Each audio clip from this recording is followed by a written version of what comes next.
Hello everyone, welcome to Miss Creative 47 YouTube channel. I am getting ready to recreate this logo that a friend sent to me. She owns a flower shop here in Illinois, in Lansing, Illinois.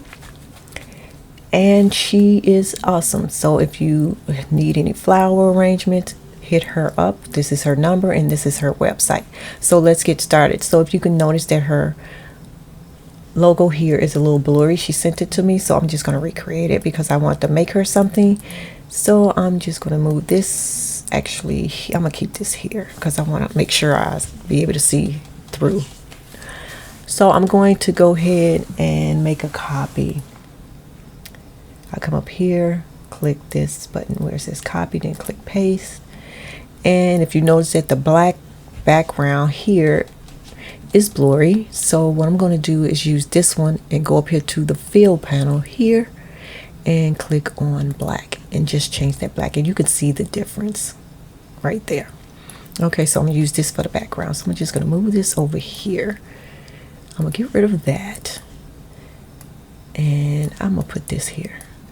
So what I'm gonna do is go to the trace window panel here, click on this button, click select trace area, move this over here, and I'm just going to trace that window over here. And you notice that the yellow is on the outside of the letters. That's what I want because I just want the outline of the letters. So I'm gonna go over here, instead of clicking trace and detach, I'm just gonna click trace. Now I can move this out the way. I'm going to keep it because I want to use that yellow, which I probably already have it in there because I did this so many times to make sure I get it right. So what I'm going to do is click this here. I'm going to go up to object and release compound. Click off, and that way I could remove this box here. Click delete on my keyboard. Now what I'm going to do is just grab all this here, just drag my arrow over it, holding the left button down on my mouse, go up to object and make compound path, and then I'm gonna go ahead and change that to yellow, which I already have hit here. But if you don't, you can just use the eyedropper here and put your eyedropper on that color and it'll bring that up. Now for some reason I didn't grab this down here, so I'm just gonna arrow back. Yeah, I didn't grab that there, so I'm gonna move that over. I didn't grab that piece inside here. I need to go get my move tool, the arrow back, and I'm gonna hold my left shift button down and I'm gonna grab that there. And I think I didn't grab that there. Oh, that's grabbed. Okay, so now I can go back up, object, make compound path, get the dropper, put it on that yellow, and now that's open there. Okay, so I can go get my arrow back and do the same for the yellow down here, making sure that I grab all the ones that need to be opened. Go up to object, make compound path,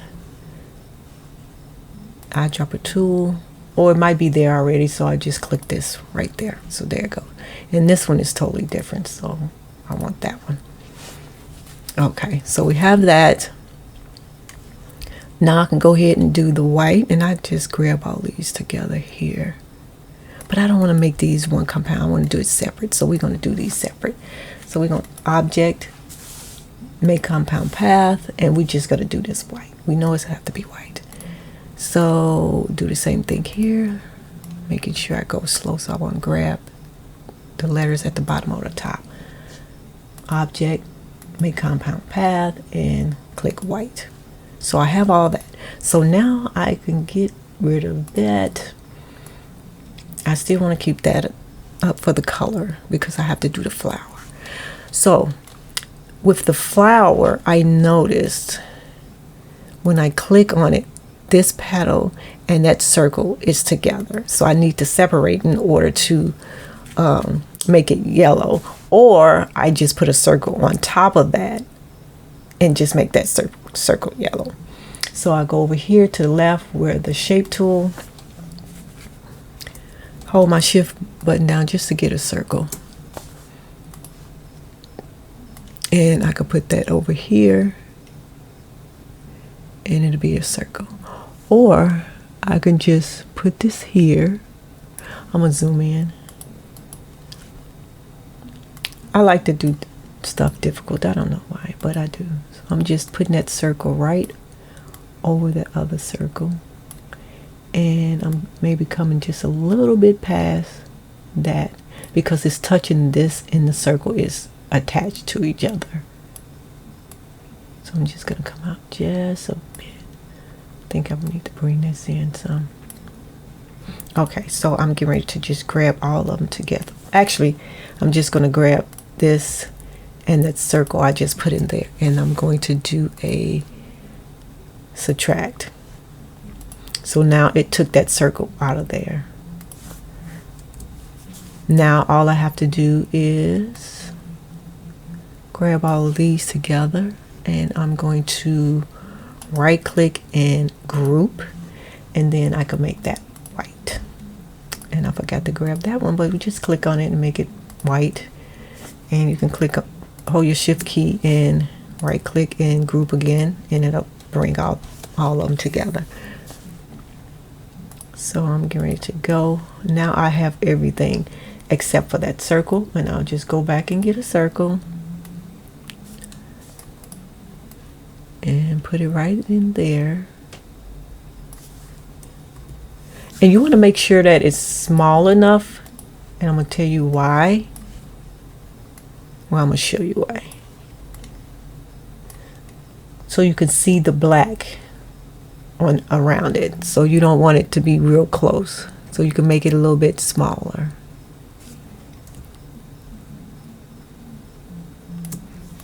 And then just bring it over like that. And I think that's cool. All right, so now I can go ahead and change that to that yellow. And I don't need any of this. I'm going to zoom out a little bit.